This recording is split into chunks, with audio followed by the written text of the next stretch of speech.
Hello, hello, hello. So, I have something that I want to talk about. This is a message to all streaming platforms, including my streaming platform that I produce and own with my partners. Um, so, here's the deal. When you guys get original content, I'm going to need you to stop canceling so fast because people are not running to watch it. Because I'm going to need you to understand that just like the filming industry, series and films are the long game. There are a billion different streaming platforms out there, and all of them may have a handful of like really crazy ones that you just got to run watch. All of us have become watchers, whether we're binge watchers or I'll call the other serial watchers, meaning we watch them as you put them out. Not that we want to, but not everyone was throwing the series episodes at us like Netflix. So between the serial watchers and the binge watchers, you got two things going on. Someone who's going every week and watching, they get a kick out of it. They can't help it. They love the adrenaline of waiting till the next week to watch it. And so they're there with bells on and popcorn and all kind of snacks and dinner and whatever else. And then you have your binge watchers. Same snacks and dinner and all of that, but we just go in episode after episode after episode. And yes, I said we because the millennials have turned me out like a $2 you know what. I am now a binge watcher. And so I have something that I want to say to the streamers because it's very important and it's very vital. Stop taking series off because you're noticing that a lot of people are not rushing to go and watch this new series that you put out. First of all, any new series that you put out that you put millions of dollars behind, you should be putting a whole lot more money behind marketing. Don't think just because you give a sale to your platform that people are going to come and watch and then leave. That's not always the case. Second of all, and wait, let me say, and the reason why that's not the case is because we already, us serial watchers and us binge watchers, we have a list of shows that we want to watch and in that order. We don't care about ratings. I don't know if y'all fit into that sweet that they used to do on broadcast TV or if that's across the board for all TV. We don't buy into none of that. We watch at will. You know how they say shoot at will? We watch at will. And so we make our own list and we go by that, whether we're in a group or whether we just watch individually or watch and then chat with our friends or people we meet on social media that also watch the shows that we love. But we have our own little system, our little index system on what we watch. And it switches from time to time. Like right now, I'm switching up between several different shows. The Last Kingdom. Don't judge me. You don't know me to judge me. That's right. I watched The Last Kingdom. I love old, or maybe I should say period pieces. This is probably one of the older period pieces I watched because it's 872. But yes, I watched that. I just finished watching The Pat Show. Yes, I went through all of it like it was a bag of treats. And it was funny too. She's very funny. I'm now a fan. I watched one episode. My mouth stayed open because of the language, but I made it through. And I'm a fan. And I especially, love that my girl Tammy Roman is on there. Miss Pat is funny and I'm a fan. I'm going to watch her. But I also was happy to see Tammy do her thing. I'm actually going to podcast on that later. But yes, I watched The Pat Show. And what else? Now I'm watching The Mayor of Kingstown. Right now I'm doing 3 different things. Actually, it's one more, but I just can't think of it. But yes, I'm watching them and they're from different. One is from Netflix. One is on Amazon. And then I think I'm watching 2 things on Amazon. I don't know why I can't think of the third one. But my point to all of you streaming people, and listen to me, because when I'm talking to you and I'm trying to tell you something good, you cannot start canceling shows because people are not all in. There's way too much to choose from. Welcome to being a needle in a haystack, like the rest of us filmmakers and authors are, where there's so many books out there because digital, book producing, publishing is so easy. Or filmmaking now with the digital cameras is so easy. And so we become like a needle in a haystack instead of kind of like being a little pushed toward the front because all of this stuff was so hard to get, like it was back in the day. No, everything is easy now, and everybody and their mama roll out of bed and they want to be a filmmaker or they want to make content. And so, to stand above the crowd, you have to advertise your buns off. And that's what a lot of us do, but we don't have the marketing money like you guys have. And so, therefore, it happens how it happens. But you guys should be marketing far more than us to make us want to leave whatever we're watching and come and watch your show. And in the event that we are true serial watchers, meaning we'll wait week after week after week, or we are true binge watchers, meaning we only want to watch um, a series when there is at least 2 seasons. I promise you, I don't watch anything unless it's 2 seasons, and unless someone makes me. Like, come on, I want to watch it with you. And even then, I'm like, can we watch something else? I like binge watching, so I need 2 seasons. I don't want to get into one season and then have to wait a whole year to the next season, because that's just like being a serial watcher when I'm watching this week and got to wait till next week. That's torment. For what? Between Netflix and the millennials, they have introduced me to binge watching, where they were throwing out a bunch. What I think Netflix should have done in their quest to, get more subscribers and not lose as many subscribers and get some back, what I think that they should have done was they should have added more episodes, because that would have had us come in and stay. Because instead of doing 8, it should have been 18. I'm sorry, it sounds crazy, but instead of, it is what it is. Binge watchers love to binge watch, and Netflix and millennials have turned us out to binge watching. And now, even though I believe Netflix has gone into, putting them out every week, it's just made us binge watchers the way that we are, and that we will not watch anything that does not have at least several seasons. So listen, like I said, it is what it is. When you turn us out, we get really turned out and we get extreme. And with all the different streaming platforms that are out there, the ones that are, successful, the big guys that buy each other up like sharks, and then some of the smaller ones like the one myself and my partner have, which is Catch Content on Demand, where we are an independent filmmaker and content creators platform. Not to say that we won't have shows and series and films with celebrities and so on, because we will, but just to say that, we have more independent film, probably more down to earth filmmaking, because not just of the budgets, but because we're indie filmmakers, right? And so, but the case still remains. We still have to put out seasons because people don't want to come and see, seasons 1 up there. They want to see seasons 1, 2, and 3. Then they grab their snacks. I mean, granted, yeah, they want good quality, they want good audio, and all of that, but they want to see a nice amount of content up there to draw them in. And so, again, my message that I'm saying to the streaming platforms, and this is not, I mean, granted, I know a lot of us viewers are going to listen to this and be nodding their head in agreement with me, because either you're a serial watcher where you love to wait every week, you love that adrenaline rush. I don't know why. It just, for some reason, it reminds me of a crackhead. No offense. But, just waiting for that next hit. Like, I can't.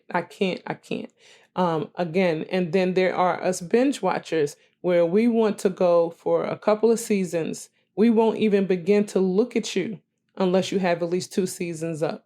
And then we will binge watch through. You know what I mean? And there's nothing to gauge by. But whichever one that you decide that you want to do, different platforms, don't be so quick to snatch your series down because you think, oh, nobody likes it, nobody's watching it. Yes, we do like it. It's just that we'll get to it when we get to it. Kill the competition. Buy them out. I don't know what to tell you, but don't think that it's because we don't like your content. You know what I mean? Now, don't get me wrong. If you have 1,000 people watch it and 3 people like it out of 1,000, yeah, that may be something. But if it's 1,000 people watch it and 600 or 700 people like it, that's a little too close for me. It would have to be 200, 300 people for me to be nervous. If it's 400 people, I might even want to give it a chance, but maybe not because that's a lot of money. But yeah, you have to, you need a different rubric because you cannot gauge off of the old way of gauging. Like I said, there's too much competition out there. There are too many other streaming platforms that have content, and they're not always the big upcoming and famous ones, because Amazon puts out a lot of content that have either no celebrities or someone we may have just seen before, but we don't even know their name. But we watch it and we love, the series because of the good quality, filmmaking that it was. And we get into it and we love it. You know what I mean? So there's a lot. And then there's those that are very independent, like I said, like Catch Cod, that are very independent. And there are people from all over the world, and we get to watch filmmaking from all over the world, right? We get to see how people, make film, like, and they all have their own ways of doing it. Not everybody is Hollywoodized in their filmmaking, and especially in different nations. So we get to, on Catch Cod, you get to watch different filmmakers from everywhere. And so, again, just don't be so quick to snatch your films down, or your series and throw them in the garbage, or stop production on it and say, oh, this show is coming to an end. It's boring our audience, or it's not bringing in subscribers. You have to give this thing time. This is the long game now. That's what's happening with streaming.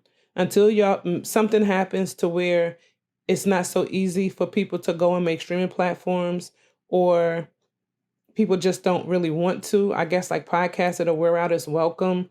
People will realize how hard it is, and by the time they spread the word, everybody will say, no, I can't be bothered. It's too much time and effort, which it is, because trust me, it's 6 of us partners for my streaming platform. And let me tell you something, we work hard and it's a lot. It's a non-ending job. I'm trying to find time now to film my projects because it's an ongoing job.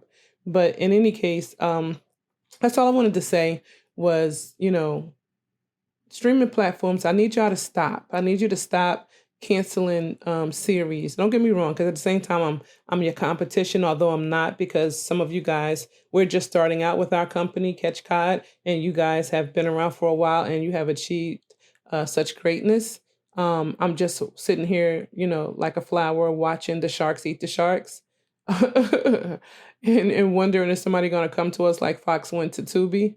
But, not to say that we will want to sell, but I'm just saying people come and, partnerships are made informed. We'll see. But right now we're loving Catch Cod. We're loving what we're doing. And when we start our original content, we will keep this in mind that there is a lot out there and people make their list and they get through their list when they get through their list. So we will not be canceling things just because we're not getting a bunch of views until a couple of seasons, unless, of course, like I said, the numbers are really, really low.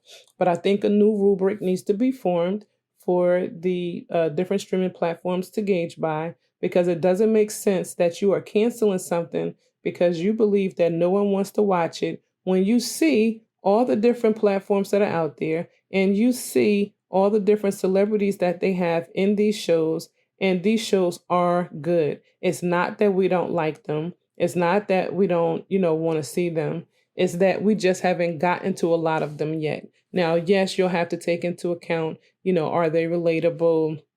I know right now everybody and their mama is paying attention to the Black community because they feel like we are the biggest spenders and we're a big audience of watchers. Most of us are blue collar or white collar workers, where we go to work and then we come home and relax to watching TV, be it a video game. Some people do watch video games, but be it watching sports, or be it we watch shows or catch up on like the new Sherry, talk show. Just in movies and series or whatever. Yes, we are big watchers, right? And I'm just speaking of what I know. Yes, we are, but are you putting out shows that interest us? All right, because listen, yes, we have gotten used to watching shows where it's mostly white people, but who doesn't like to see their own, right? Not that we're just, we want to see our own people. No, it's things that we can relate to, right? Yeah, and every now and again, not all the time, but every now and again, we want to see a show like Cosby where they show, the other Black people that you don't always see. And not in necessarily a reality show, but in like a series or a sitcom or a film. Yes, we do want to see that every now and again. But for the most part, we want content that we can relate to, that we can say, yeah, I felt like that when, I was in school, or yeah, I know what that feels like because, it happened to my cousin, or yeah, I lost a grandma or auntie, and I can relate to that feeling of loss, but not, of course, everybody can relate to loss, but you may not be able to relate to the things that's happening in that particular film or series, but when you watch something that is relatable, yes, you tend to watch. And yes, the reason why we watch Power, it was because of 50 Cent. Anybody who says anything different is not telling the truth. We didn't know anybody. Yes, some people did watch it because of, I believe his name is it Amari Hardwick. Yes, people, of course. I'd be lying if I say they didn't, of course, that he's handsome or whatever. But 50 Cent was the driving factor. And he still is, and he's not even there anymore. It's like his ghost is left behind. So a lot of people are still watching it because they're like, yeah, but 50 created it. And, what he created was great. And we want to watch it. You know what I'm saying? So, yes, we want to watch things that are relatable. But the reality of what I'm saying to you today, and I guess I could talk about the whole, relatable thing later. I just kind of wanted to throw that out there. What I really wanted to say to you today is, please, please, please do not count out good series, good content, because it's not that we don't want to watch it. It's just that we have our own list. And we will get to the yours when we get to it. If you got NBC, CBS, ABC, I don't know if Channel 9 and 11 still do films, but if they do, if you got those, and I just named the broadcast channels on the Northeast coast. I don't know about everywhere else. So I'm just talking about what I know. But if you have, and I know they have those channels everywhere else, but they're just different in different states. But if you have them, and then they all have their streaming, I think CBS, or is it NBC? One of them have Peacock instead of their normal brand. I think it's NBC. But they all have their own streaming platform as well. And they have their films there. And then you have your Netflix. Then you have your Hulu. Then, like I said, you have your Catch Cod, because we are on the scene now. And even though we're smaller, we still have content and more coming every day. But you have your other streaming platforms that are, coming up. You have your Tubi. You have Freevee. It's a bunch of them. You know what I mean? And there's so many to choose from, and so many that have content. So yes. What I'm saying to you is, stop being so quick to cut jokers out, to cut these series out, thinking that, oh, no one's watching them, so we're not gonna, do a season 2. Yes, we are gonna do a season 2, and I have to cancel Tubi and Freevee because I don't think that they have series, and they do things a little different. I'm talking about the streaming platforms that have original content. Anyway, I'm done. I was only going to come on here for a couple of minutes and speak about this, and I'm already at 18 minutes, so I'm going to stop now. But I just wanted to put this out there because, again, I'm very passionate. I'm a very passionate binge watcher, and I hate when they cancel something. Don't get me wrong. There are certain series that I'm like, all right, you've reached your end. I don't know where you're going. You're tiring out my spirit. I feel that they're dragging it and it should stop. But then there are some that they're doing an excellent job with it. And then next thing they snatch it. And it's like, wait, what? Why would you snatch that? As a writer, I saw about 10 different places that this series could go. So anyway, I'm done. Stop it. Mark it, and stop snatching these series off before they have a chance to really, grow a bigger audience. They just need your marketing dollars. That's it. Everywhere I look, I should see your series if you're putting millions behind every episode. Everywhere I look, I should see your series, especially on social media. And it's not even expensive to market on social media. Shame on you. All right, I'm Andrea, and I'm done speaking. I'm just saying.